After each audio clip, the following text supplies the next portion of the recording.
Meus irmãos e minhas irmãs, paz e bem, um bom domingo, dia da ressurreição para todos e cada um de nós. Sabem que a primeira celebração da Páscoa no calendário cristão é a celebração semanal, o dia do Senhor, o domingo. A palavra domingo vem disso, dia do Senhor. E só depois nasceu a celebração anual da Páscoa da ressurreição. Cada domingo é o dia de celebrar a nossa pequena Páscoa semanal. Mas essa Páscoa só é de fato celebrada se nós tivermos a liturgia, a Eucaristia no domingo. Não é somente o fator do calendário, mas o que torna esse dia, dia do Senhor, é a participação na liturgia da igreja. A antífona hoje de entrada assim diz: Ó Deus, nosso protetor, volvei para nós o vosso olhar e contemplai a face do vosso ungido, porque um dia em vosso templo vale mais do que outros 1000. Caríssimos, hoje, em preparação ao evangelho que escutaremos, nós temos uma passagem da vida de Jeremias, este profeta perseguido que se lamenta diante do Senhor, por isso o livro das Lamentações a ele atribuído. Então, naquele dia disseram os príncipes ao rei: pedimos que seja morto este homem, Jeremias, porque ele desanima o povo.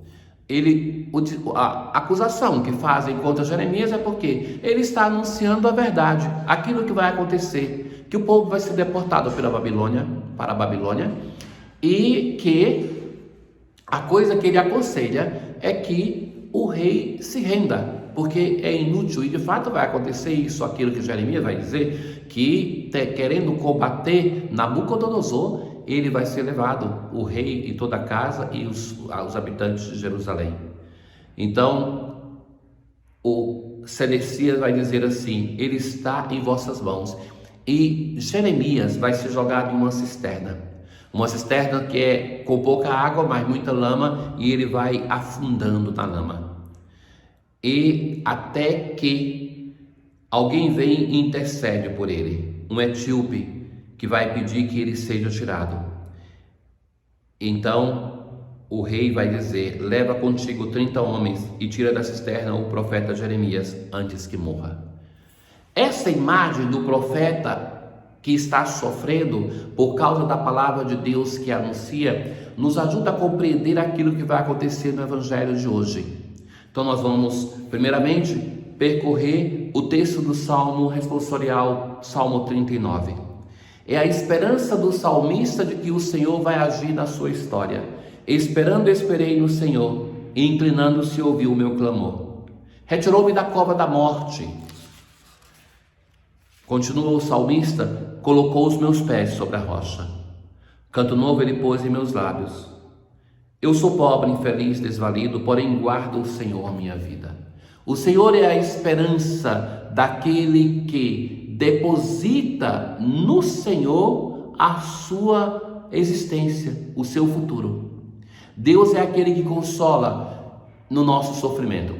Veja que a resposta que o Senhor dá para quem crê não é nos tirar do sofrimento, mas é não nos abandonar na tentação, não nos abandonar no sofrimento. Ao longo da história da salvação, meus caros, diferentemente daquilo que muitas vezes nós pretendemos, aquele que aderiu ao Senhor é aquele que sofreu. Vemos isso na história de Jeremias, vamos ver o que Jesus vai nos dizer no evangelho de hoje também. Mas, antes do evangelho, a segunda leitura, depois de que nós escutamos no domingo passado o exemplo daqueles que nos precederam no caminho da fé, sobretudo Abraão, agora o autor da carta aos Hebreus apresenta o próprio Cristo como modelo. Deixemos de lado o que nos pesa e o pecado.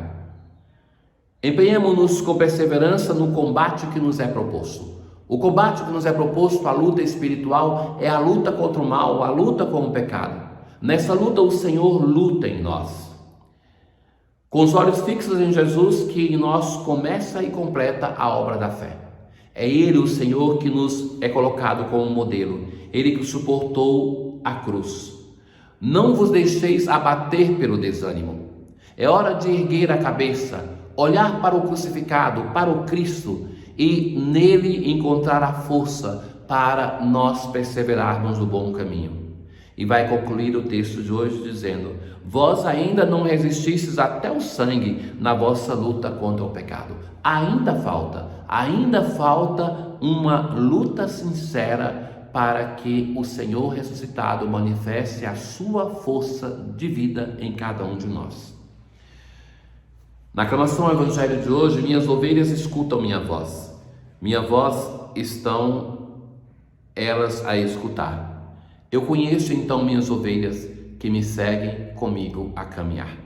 É uma citação quase literal de João 10, mas que é em forma poética, porque a aclamação ao Evangelho é para ser cantada.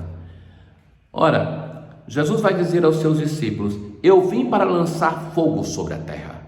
E como gostaria que já estivesse aceso.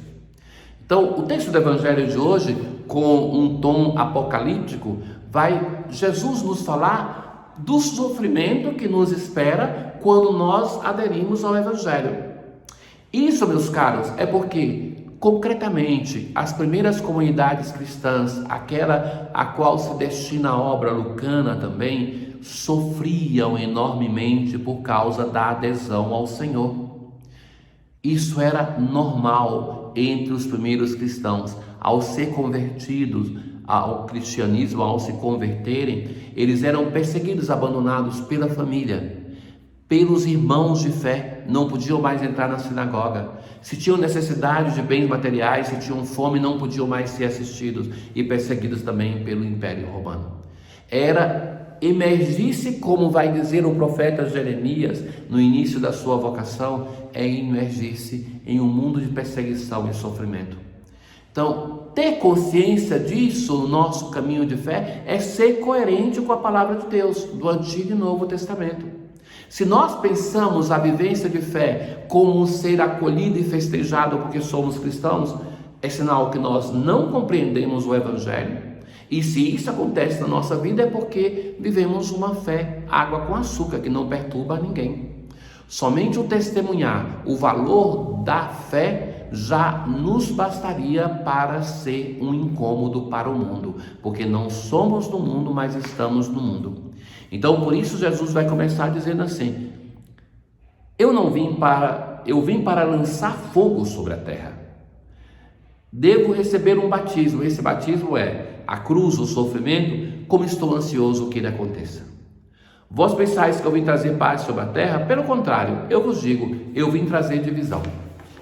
Então, nós em geral pensamos de Jesus assim, que veio trazer a paz. Mas não é a paz como o mundo dá a paz. O mundo dá uma paz que é aquela paz de sepultura. Está todo mundo bem um do lado do outro, mas ninguém se toca, ninguém se incomoda. Então, esse tipo de paz não é a paz que Jesus veio trazer.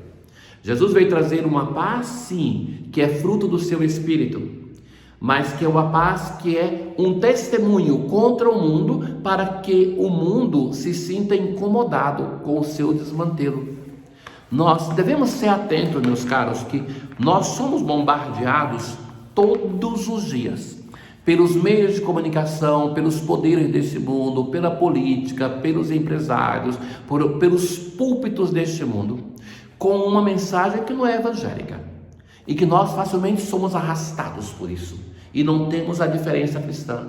Gerações de cristãos viveram dizendo não aos poderosos deste mundo e aos desvalores deste mundo. Se alguém vive assim, não vai viver em paz. E vai acontecer aquilo que Jesus vai dizer: onde tiver 5 pessoas numa casa, ficarão 3 contra 2. O pai contra o filho contra o pai, a mãe contra a filha contra a mãe, a sogra contra a nora contra a sogra. Porque isso acontecia, tal divisão, na comunidade cristã primitiva. E isso acontece até hoje, nos nossos dias. Quando alguém resolve viver o Evangelho de nosso Senhor Jesus Cristo, vai encontrar pessoas que serão contra ele somente porque ele resolveu viver a sua fé. Tenhamos coragem.